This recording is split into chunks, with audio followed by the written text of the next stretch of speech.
সবাই এবার এসে গেছো আমার চ্যানেলে। এবার তোমাদের সাথে শেয়ার করবো আজকে না চিকেন, না পনির, না অন্য কিছু দিয়ে মোমো। হ্যাঁ, আজকে তোমাদের সাথে শেয়ার করবো আমার এই সোয়া গাজর মোমো। শুনে অবাক লাগছে তো? হ্যাঁ, কোনো রকম যারা নিরামিষ ছাড়া আমিষ খাও না তাদের জন্য রেসিপিটা ভীষণ ভালো।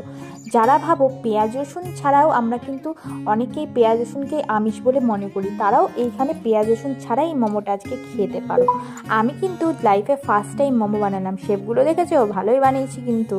এবার দেখো, অয়েল আর এখানে কিন্তু বাটার ব্রাশ করে নিয়েছি আর স্টিমে বসিয়ে দিয়েছি যাতে স্টিমারের সাথে না লাগে। আমার এখানে স্টিমার নেই, আমরা বাঙালি এই ফুটো ফুটো থালি মোমো বানিয়ে অভ্যাস। তো দেখো এখানে বাটারটা দেখে নিলাম, বাটার লাগাচ্ছে বস, অতই টিপটা না।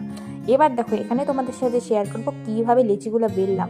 দেখো প্রথমে কিন্তু ময়দার মধ্যে অল্প একটু গোলমরিচ, চাট মশলা, নুন আর একটুখানি চিনি আর সোডা দিয়ে ভালো করে মাখিয়ে নিয়েছি। মাখিয়ে টাকিয়ে নিয়ে এবার লেচিগুলো একটা একটা করে বেলে নিচ্ছি। দেখেছো, লেচি কিন্তু আমি ভালোই বেলি, একদম চাঁদের মতো গোল। চাঁদ কি পুরো গোল হয় সেটা আমার জানা নেই, কিন্তু আমি কিন্তু আগাগোড়াই লুচি দারুণ গোল বেলি। দেখেছো, তোমাদের সামনেই দেখিয়ে দিলাম বেলে বেলে।